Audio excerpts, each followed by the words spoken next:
सम्मान्य उदय प्रकाश जी,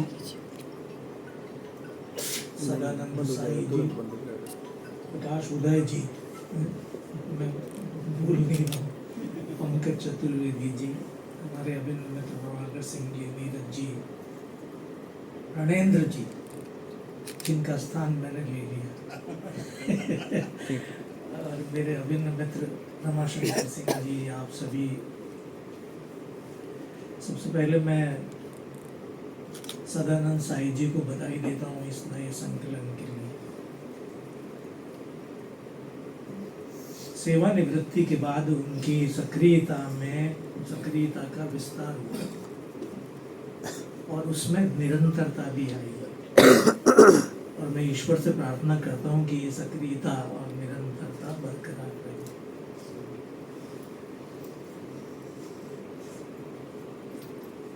रणेंद्र जी को एक किस्सा सुनाता हूँ, सबने सुना है तो एक मैं भी सुनाता हूँ। दरअसल आप देर से आए और मैं समय से पहले आ गया। आप कभी पुष्कर गए हो तो पुष्कर में एक मंदिर है ब्रह्मा जी का। मैं एक बार गया तो सावित्री जी बहुत दूर है, थोड़ी सी ऊपर बैठी हुई है। मैंने पूछा, मैंने कहा ऐसा क्यों हुआ? हुआ ये, योजना में आप ही थे। हुआ ये कि ब्रह्मा जी ने यज्ञ किया। अब यज्ञ में पत्नी की भूमिका निभाने के लिए सावित्री जी की आवश्यकता थी। उन्होंने कहा भाई बुलाओ। सावित्री जी श्रृंगार में व्यस्त थी। सावित्री जी को आने में बहुत देर लगी। ब्रह्मा जी कुपित हो गए। उन्होंने एक आदिवासी युवती थी गायत्री, उससे परिणय किया और अपने साथ यज्ञ की वेदी पर बिठा लिया।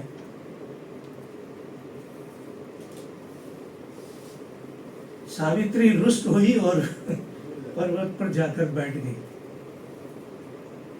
तो आज मेरा महत्व गायत्री जैसा है। कहते हैं कि दाने दाने पर लिखा होता है खाने वाले का नाम। मैं कल मेरे को फोन किया कि कब पहुंचेंगे। मैंने कहा यही कोई 5 साढ़े 5 तो तत्काल वहीं आइए। तो मैं तत्काल आ गया और मेरा सौभाग्य है कि आज मुझे स्थान भी मिल गया। सदानंद साई जी का ये संकलन तो मैंने आज देखा है, लेकिन मैं उनकी कविताएं पहले पढ़ता रहा हूँ। खास तौर पर सिद्धों, नाथों और रैदास की कविताओं के भाव रूपांतरण जो उन्होंने किए वो अद्भुत है। कभी कभी मुझे लगता है कि वो उनके निकट है। उनकी कविता में उनकी स्मृति और संस्कार भी दिखाई पड़ता है। ये विभाजन तो हम करते हैं, भक्ति, सूफी, सगुण, निर्गुण।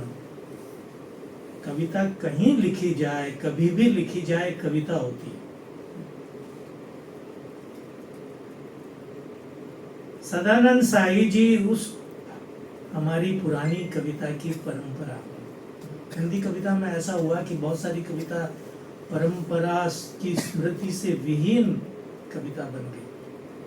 उनकी कविता में परंपरा की स्मृति। सबसे अच्छी टिप्पणी इस कविता, इस संकलन पर जो है वो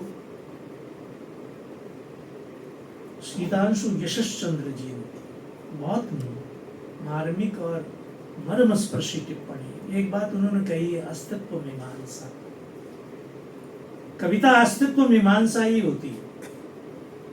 सारे विभाजन, सारे वर्गीकरण एक तरफ और ये अस्तित्व मीमांसा एक तरफ। कविता जब ऊंचाई पर होती है और चरम क्षणों में होती है तब वो अस्तित्व मीमांसा ही होती है। वो चाहे कबीर करे, चाहे रैदास करे, चाहे लालन फकीर करे, चाहे मुक्ताबाई करे और चाहे सदानंद साई करे।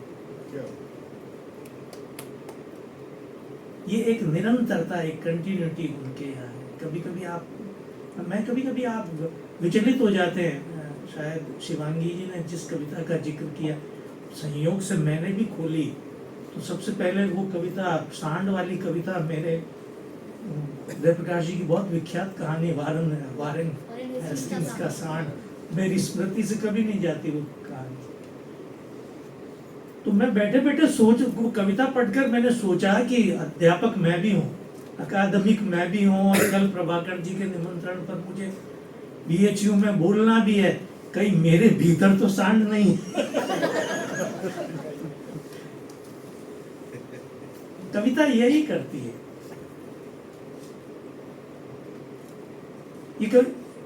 और एक अंतिम बात, बहुत देर हो गई है, संजा भाषा में ही होती कविता। ये शायद ये दुर्घटना हिंदी में ही हुई, पता नहीं क्यों जो लोगों के प्रिय, मेरे नहीं, रघुवीर साहब मेरे प्रिय नहीं, ये दुर्घटना हिंदी में हुई जब आपने संजा भाषा से अपने को अलग कर लिया। कविता अपने चरम क्षणों में